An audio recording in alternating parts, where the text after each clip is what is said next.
What's up, folks? You recovered from your sword fighting injuries? Dude bit me. John, you guys have the second highest scoring offense in the country. Carolina has the fourth best defense. Can you force them faster? What has to give? Well, the one thing they're going to do is they're going to offensive rebound. We've had teams not send anybody to the glass. Frank's not doing that. Again, what he's been able to do down there to build it year to year, to lose their whole front line. They lost good players. To come back and be able to do what they're doing, be undefeated in our league, and win games on the road like at Georgia, which is just an impossible place to try to win a game, and they won it. They led from start to finish, and they do it rebounding. They do it giving you a tough shot. They do it full rotations. Like they'll bring four guys at the ball. You drive, they're coming 3-4 deep at you. And I got to give them credit. I've always liked Frank, and he knows that. And I've always respected him as a coach. I know how he doesn't baby kids. He's coaching them. You watch him. I need our fans to watch him closely because he's harder on his guys than I am on our guys. You guys think I'm hard. But I respect that. That means he has a great relationship with the guys. John, how much is it Thornwell? I don't think they've lost a game where Thornwell's played. He had that little suspension. What does he mean to them? He's like one of those guys that can score baskets. He can rebound. They play him at 4 at times when they go small. Now they got 4 guards, and he's a pick and pop guy, or they just run their action and give him the ball and just say drive it. And he's going against 4s. He's like a 2-3 with size. So he's really good, and he's tough. He's physical. I mean, this is another team that's going to be scrappy. Auburn played that way. Mississippi State played that way. They're going to play. They're not backing down. They're coming in with an expectation, and it's going to be a hard game for us. Cal, which is there and why so many fouls are being called? People must be fouling. Let me just make my position clear. I think we've got to keep calling fouls. Now, you got to make sure they're fouls. So there's some replays that look and you say, well, that wasn't even close to a foul. Those shouldn't be called. But, I mean, there's a forearm on a drive. There's a body check on a big. Those should be automatic calls. Call the fouls on both teams. Now, if one team's fouling and the other team's not, that's when you have those kind of fouls called. Because you're feeling like, I can't call them all against the other team. Why not if they're fouling every play? And the other team's not fouling, don't call you. That's when, how could they call that a foul? Or how could they call this a foul? Call the game the way we all want it to be. We want freedom of motion. We don't want a guy driving and getting banged 3 times before he shoots a layup and you say, why did he miss the layup? Well, probably the guy's finger in his eyeball and his knee and his thigh kind of affected the layup. So I'm about calling fouls. I mean, that are fouls. If the game is physical, it should be called. Do you think they have any fear that if there's too much physicality in a game that fights are going to break out? There's been a lot. No, I don't think they're being told to call fouls. The only issue is there's some that aren't fouls that they're calling. I mean, if you look and everybody's like, wow, the TV, the people, the fans, and everybody says, well, that no one even touched anybody. How do they call that? Probably not a foul they should have called. But look, I don't blame officials. I don't. They're not perfect. I appreciate when an official comes over to me and says, I missed that. Then I don't say anything. These guys, they got a tough job. And I said it the other day. When you're officiating our game that's this fast, and you got to run 5 times and try to stay up with these guys, and then there's a play happening in front of you, there are going to be some phantom calls. Boop, foul. What foul? I thought I saw it. It's a mirage. You just ran 7 times up and back. It's hard. But, they're doing what they've been told to do, which is if it's physical play, call foul. I am all for it. It seems to me, in your game the other night and the other games I watch, a lot of calls on the offensive end, especially with illegal screens and in post position. Was that a point of emphasis coming into this year that they wanted to try to? Yeah, we're trying to tell Bam, if you put your hand out away from your body, you're giving him a chance to call an offensive foul. Don't do it. Don't do it. Keep your hands tight. When he goes like that, they have a right to call that. Even if you looked at it and said, well, there wasn't a whole lot of contact. Yeah, but you gave him a chance to call it. The other thing's on a drive. If a guy puts that forearm on you and you're driving the ball or hip checks you, that is supposed to be a foul every time, whether my guys do it or the other guy does it. Call the fouls. I mean, does anybody really want the game to go back where we're just beating the crap out of each other? I don't think anybody does. I mean, I support what they're trying to do. As a matter of fact, I was one of the voices behind it. Call the fouls. Now, we all adjust how we coach. And I'm telling my team, there are games where you're playing where they're calling it really close. Well, then adjust. You're in the game seeing it. You got to adjust.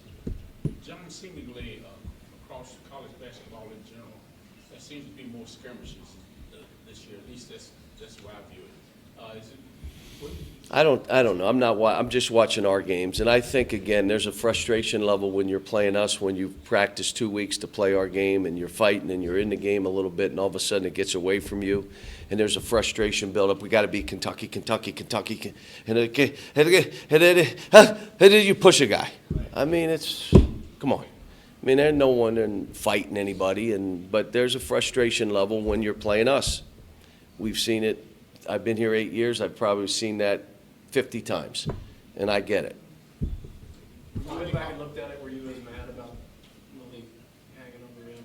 It's not a Yeah. wildly egregious. It wasn't, but why do it? Here's what I'm trying to explain to him. He is so good. Just playing hard and making easy plays, you'll do 3 outrageous things that they'll put on SportsCenter. Not even trying. You're trying to get on SportsCenter. And if you remember John Wall, when I went through that with John Wall, and I said the same thing. John, you don't have to lose your mind and do something nutty. Just play hard and you're going to make a play. And then he goes 1 for 9, but that one play was so outrageous they put it on SportsCenter.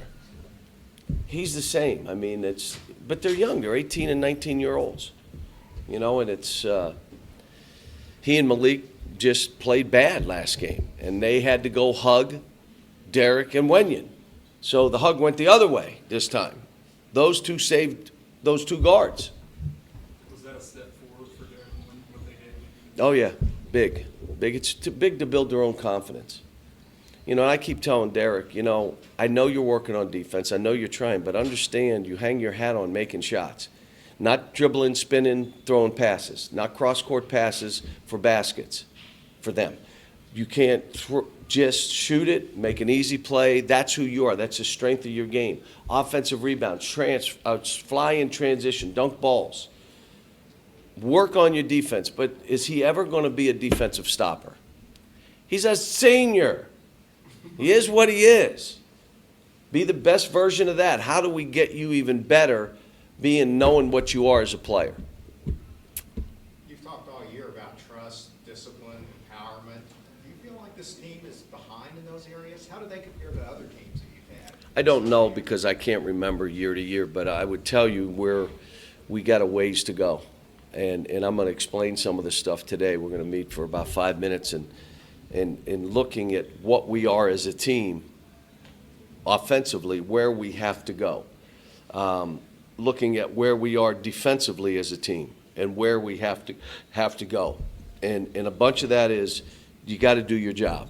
If you don't do your job, no one's trusting anybody. So just one guy that's out there not doing what he's supposed to breaks down the total trust of your team, the unit. And that's what we're having. And we just work on it, and it's a process. It doesn't happen overnight. We're starting 4 freshmen. I mean, we're playing 2 sophomores. I mean, there's younger teams than us, like 2. It's a process that happens. So you're not worried yet? That brings it to Briscoe. Wisconsin to your right man.